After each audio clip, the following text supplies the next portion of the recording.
Assalamualaikum warahmatullahi wabarakatuh. Saya Anissa Safitri dari Prodi Manajemen Universitas Muhammadiyah Riau, kelas reguler A2 MGT 4. Kali ini saya akan membahas tentang materi pertemuan ke-9 hingga 14 mata kuliah Manajemen Koperasi dan UMKM.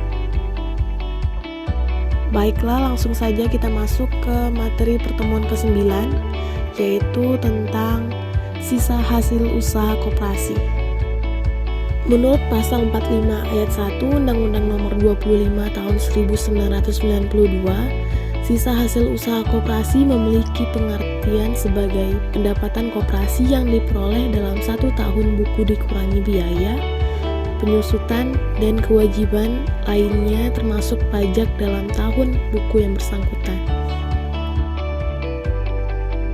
Berikut merupakan istilah-istilah informasi dasar mengenai sisa hasil usaha koperasi. Yang pertama itu ada SHU total. SHU total terdapat pada neraca atau laporan laba rugi koperasi setelah pajak atau profit after tax. Lalu yang kedua ada transaksi anggota, yaitu kegiatan ekonomi jual beli barang atau jasa antara anggota terhadap koperasinya.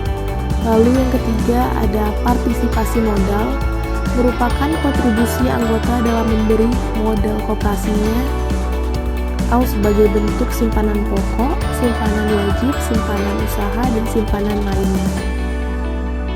Omset atau volume usaha adalah total nilai penjualan atau penerimaan dari barang dan jasa pada suatu periode waktu atau tahun buku yang bersangkutan. Kita masuk ke materi pertemuan berikutnya, yaitu tentang manajemen sumber daya manusia.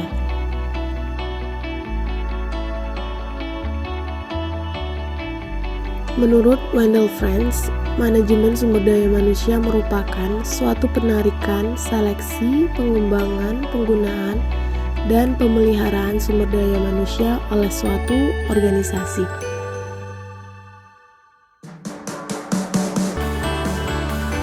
Anggota koperasi. Anggota koperasi minimum harus berjumlah 20 orang.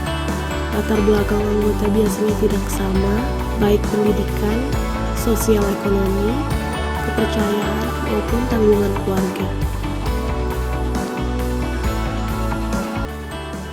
Karyawan koperasi adalah orang yang bekerja pada perusahaan koperasi tersebut dan yang melaksanakan usaha, melayani pelanggan, dan membantu pengurus dalam membuat pertanggungjawaban kepada pemilik koperasi. Mereka diberi gaji sesuai dengan prestasi kerjanya dan dengan perjanjian kerja yang disepakati bersama.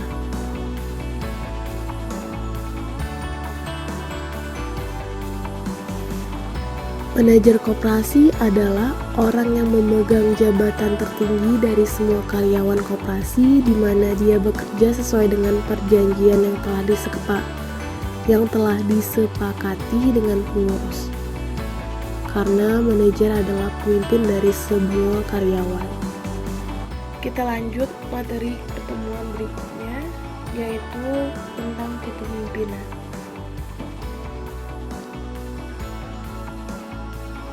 Definisi kepemimpinan dalam organisasi koperasi adalah bagaimana karyawan dan anggota koperasi sebagai anggota kelompok kerja memperoleh pengarahan dan bimbingan untuk mencapai tujuan koperasi.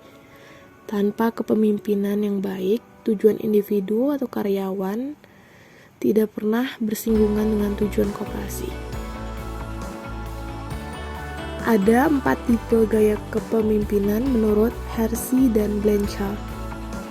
Yang pertama itu ada gaya kepemimpinan dengan ciri perilaku tugas tinggi dan hubungan rendah. Lalu yang kedua ada gaya kepemimpinan dengan ciri perilaku tugas tinggi dan hubungan tinggi. Lalu ada gaya kepemimpinan dengan ciri perilaku tugas rendah dan hubungan tinggi. Dan yang terakhir ada gaya kepemimpinan dengan ciri perilaku tugas rendah dan hubungan rendah. Kita lanjut ke materi pertemuan berikutnya, yaitu tentang kewirausahaan koperasi.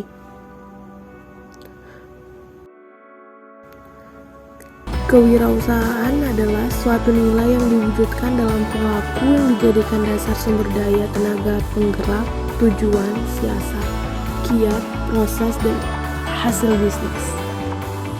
Pada dasarnya, kewirausahaan berkaitan dengan nilai-nilai dan perilaku-perilaku yang memotivasi seseorang untuk melakukan usaha memperbaiki taraf hidup secara kreatif dan inovatif dalam menemukan sesuatu yang baru.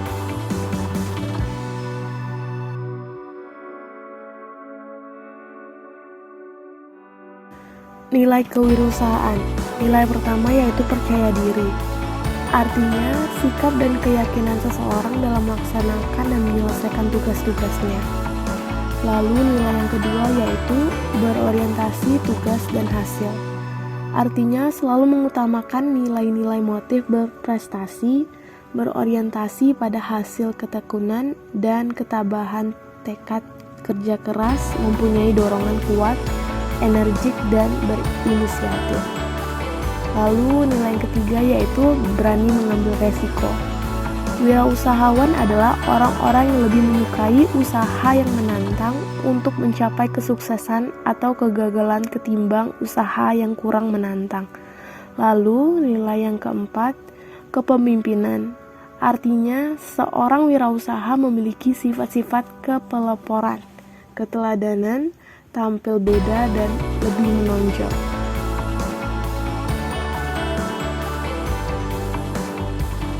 Kita lanjut ke materi pertemuan berikutnya yaitu koperasi simpan pinjam. Kegiatan usaha simpan pinjam dari KSP atau USP meliputi kegiatan penarikan, penghimpunan dana, dan penyaluran kembali dana tersebut dalam bentuk pinjaman.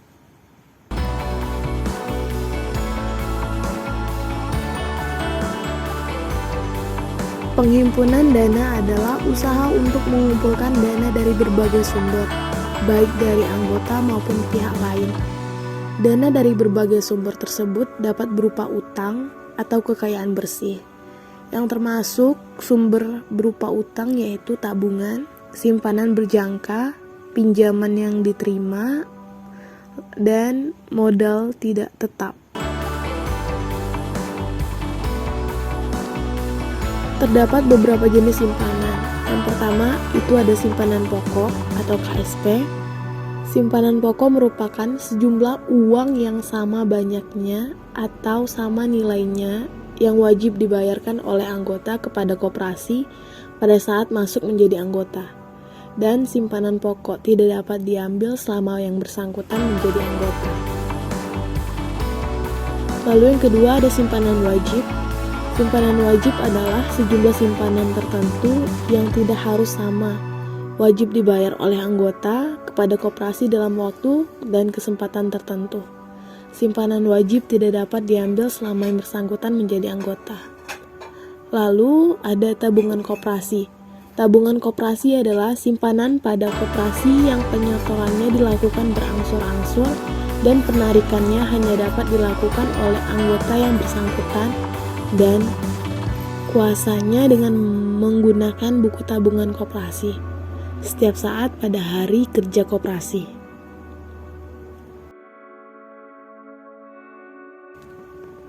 Kita lanjut ke materi yang terakhir yaitu pengertian UMKM dan peran UMKM terhadap perekonomian Indonesia. UMKM atau usaha mikro kecil menengah merupakan usaha kecil yang membantu perekonomian Indonesia. Dikatakan membantu perekonomian Indonesia disebabkan karena dengan melalui UMKM akan membentuk lapangan kerja baru serta juga meningkatkan devisa negara dengan melalui pajak badan usaha. Ciri-ciri UMKM. Ciri pertama yaitu tempat usaha bisa berpindah-pindah, tidak tetap berada di satu tempat. Yang kedua, jenis barang yang dijual bisa berubah sewaktu-waktu, belum ada SOP ketat yang mengatur hal ini. Yang ketiga, administrasi keuangan sederhana, terkadang keuangan pribadi dan keuangan perusahaan masih disatukan. Yang keempat, kebanyakan belum memiliki legalitas usaha. Dan yang kelima, belum ada sistem ketat dan sistematis yang mengatur masalah SDM atau sumber daya manusia di dalam badan usaha.